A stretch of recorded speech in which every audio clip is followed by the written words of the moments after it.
We've got a What's to discuss? I am a glass case of emotion. let me just say this, and I guess we'll just get off and running. I'll throw the number out because I know people just want to go all over the place. I don't know if this will mean anything to you guys, and I'm not saying it has to, but I'm paid to tell you how I feel, so let me say it. Over the course of now my 19 years in this town, obviously I'm not a friend of the Lions. I just call it like I see it, and largely they've been ass. Right. And even with Matthew Stafford, I never really believed. I never really believed in him, the direction of the team, or the GM, or the coach, or the roster. Thanks, Matthew Stafford. Stat Padford. But I will tell you that as sad as I am today, I've never had more respect for the Lions than I do today in 19 years. The way that the roster allocations getting put together, the war chesting of draft capital, the development of some of the younger guys. And yes, I have not held a head coach in this town to the level of respect that I now would put Dan Campbell. Like, 9 out of 10 coaches go to Green Bay last night, and their team at a minimum doesn't play well, and at a maximum outright quits. They not only played well, they went to Green Bay and eliminated Aaron Rodgers, knowing they had nothing to play for. That was exactly what I was wanting them to do. Yep. You win this game regardless. And it sounded like they went in there with that mentality that I guess Jamal wanted to be in the bubble, but let's face it. They were showing the game in Green Bay. You were going, right. You knew this. But the fact that they didn't come out, the fact that they fought all game long, smart plays, trick plays, they emptied out the playbook, Mike, and they won the game. And Green Bay was expecting the Lions to roll over, and that did not happen. It looked like this. It looked like part 2 of the game that was here. Yeah, which means you're better than Green Bay. Yeah. You're flat better. And that's what I have been saying for the longest. The last 6 games, you were better than all your opponents. I think that's what bums me out. You dropped the ball in Carolina because I think Carolina was a little hungrier than you were that day. No, it's what bums me out. Is it won't matter to Lions fans. And it's not that you need my validation. I'm only speaking for myself. I've never felt better about the direction of the franchise than I do right now. And yeah, you started 1-6, and Rico's going to hit you over the head with a hammer, and he's right to do it. Like, that's your sin. That's Dan Campbell's sin. I even throw Thanksgiving Day out there where I still feel like if Campbell didn't lose his mind, they beat the Bills. Mm-hmm. The point is, the way you finished up, you are a playoff team. You're a playoff team by caliber. Like, if you went out and played Minnesota this weekend, I'd pick you. You played in Tampa this weekend, I'd pick you. You played in Dallas this weekend, I'd pick you. Needless to say, if you played the Giants or Seattle, I'd take you. I would not pick you against Rico's Niners. They are kind of that one. But, like, I get bummed out because I feel like they deserve more, but yet I can't argue the point you're going to make. I feel good that I feel like we can trust Campbell, we can trust Holmes, we can trust the product. But I feel bad because they didn't get in. And I'm still salty about watching the Rams in Seattle because it felt like scripted WCW garbage. I am. I admit that. I know that they went 1-6. I know they didn't make Seattle. No. And look, I'm not going to beat people's head over the 1-6. It happened. My thing is, I got very little tolerance that the refs screwed us out of this game. It was same old Lions. This is what happens when you let other people decide your fate. And yeah, you had no control over that. And can you admit lost. The refs seem to be on the take? Mistakes were made. I'll tell you what, man. But no, you're right. Jalen Ramsey, you just can't be standing on the sideline when Geno Smith runs out of bounds. Move. Oh, and get out the way. He happened to be in the way when DK tried to poke his eyes out. Hey, and then he died when I know he got pushed. Quandre Diggs mocking the other team's bench, an open penalty. The running into the kicker, except one problem. He was thrown into the punter. Backwards. Mistakes were made. Okay, we're good. Guys, it's all I can tell you. Here's the thing. It's no solace, but I, for the first time in a long time, maybe ever, I actually respect this team. I look at this team, Mike, and I think that they have finally turned that corner. I'm not going to be the SOL is gone. No. But you've turned the corner. You have now made yourself. I think by missing the playoffs, you've made yourself the new it team. That nationally, people are saying it's a damn shame the Lions didn't make it. They were one of the hottest teams. You've elevated your stature by missing out on the playoffs. People are talking about you. People are now expecting bigger and better things from you in years to come. Whereas, I know it's no solace because it's next weekend. It's going to suck when you see Seattle out there playing. You're going to be like, that could have been us. But you turned a corner. You went into Green Bay and you did exactly what I asked you to do. Regardless of what Seattle did, go beat the Packers. You may not go to the playoffs, but tell me, Lions fans, you weren't happy seeing sad Aaron Rodgers walking off that field. There was a weird vibe there, too. That was it for him. He didn't want to give away the jersey. He walked holding Randall Cobb off the field. Or is he just a drama queen? No, he said, I don't want to do anything. I'm emotional right now. I don't think he comes back because, Mike, I think he realizes, listen, this falling for it, man. He'll go to Brazil. He'll do a few enemas. He'll have some magic mushrooms. He's got a new girlfriend, so no. I believe it when I see it with Aaron Rodgers. I'm treating him like I treated Brady last year when he retired, and you two guys bought it. And I go, guys, he's coming back.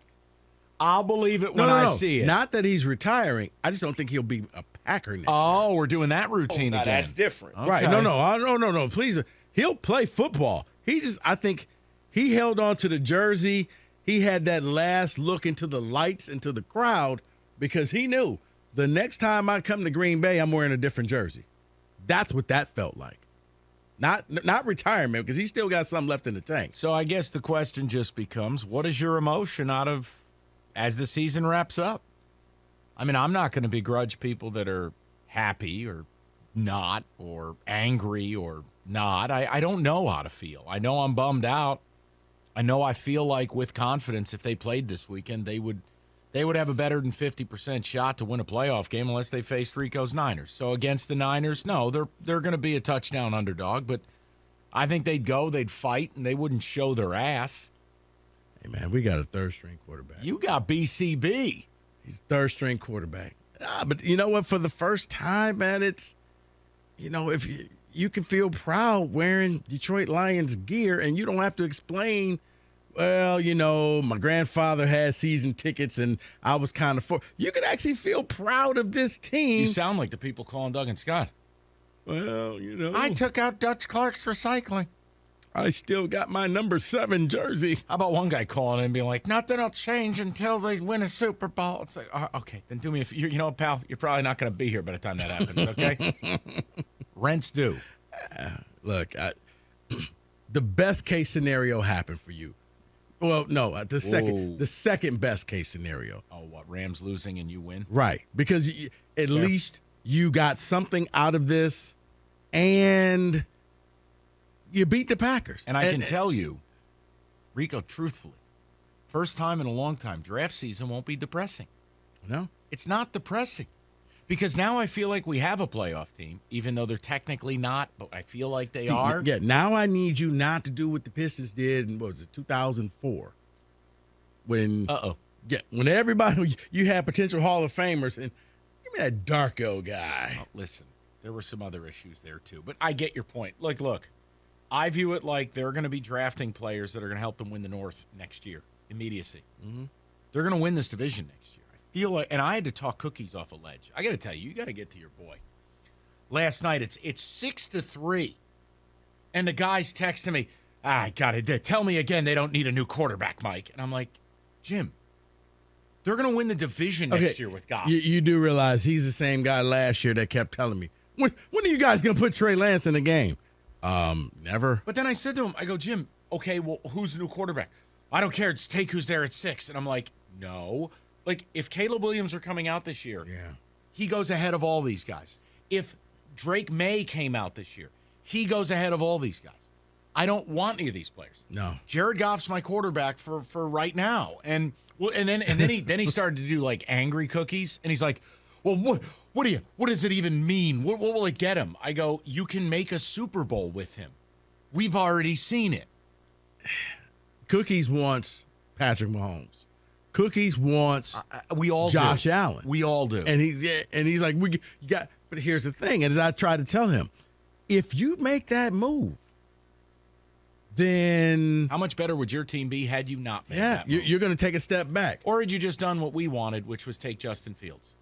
That's all we wanted. Fields is a Niner, and I don't know what it was. They were infatuated with Mac and Trey and the rest.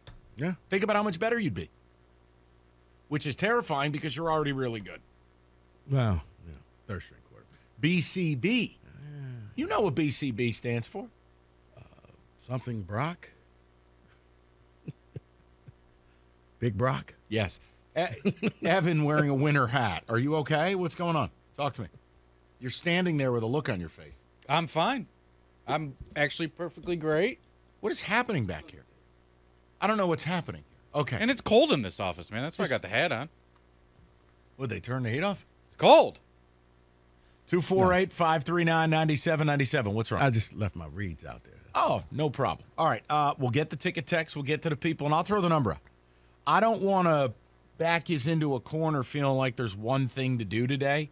I guess the general question would be, what is your emotional state today? What's your reaction to the end of the year? In many ways, it's like, look, is this the better ending? You beat Green Bay in Green Bay, send Rodgers home to an oil-based enema, or you make the playoffs only to get throttled by San Francisco. You could make that case. You get to feel good knowing you finished on a win.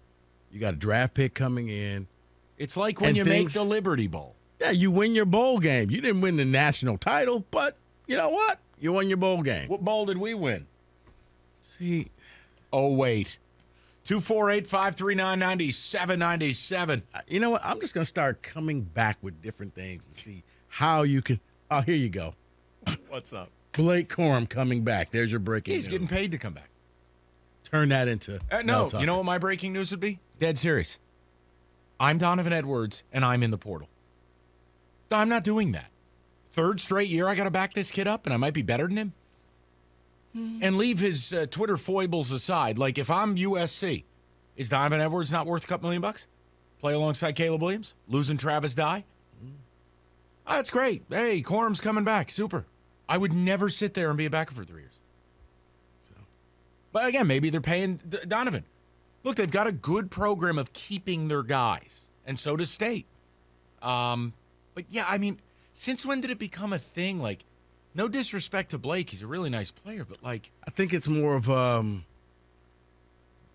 look at me. No. Well, the Blake thing is look at me, but look at his coach. No, I'm talking about. I think for Donovan, it may be more of a cool dude. You can split some of these carries with me, less wear and tear on the tires. Oh, wow, you can have my sloppy seconds. So when I go to the league, you're not, Yeah, or ready, I go to USC and I rush for 2,000 yards in a Lincoln Riley offense. That was probably the flip side of that is Kenneth Walker goes to MSU, gets the majority of the carries, and probably going to be the offensive rookie of the year. Yeah, the other thing I'd be careful for Blake's sake is, look, the money's good, and I would assume they got him a 7-figure paycheck to come back to school. Be careful as a running back ever coming back and ever putting another 300-400 touches on, the tread on the tire is what it is. Well, I think it also helps. Well, it helped Michigan that he got injured because I think that hurt his draft stock. See, I'd still take him in the middle round. I wouldn't. You wouldn't take him in the 4th round? Not an injured running back. And that is not a slight to Michigan. Okay. That's a slight to running back because that's one of the positions. It's like an offensive lineman. You're going to get hit a lot. And if you're already damaged goods, then I'm probably going to get fired in a year. He just reminds me of like a muscled up Eckler. Like, I feel like there's a role for the dude. He is, but I don't know if I can draft him. Okay. Knowing he can't play for me day one. Well, if he is, he can't go through the training camps and things like that. All right. Tell him all about it.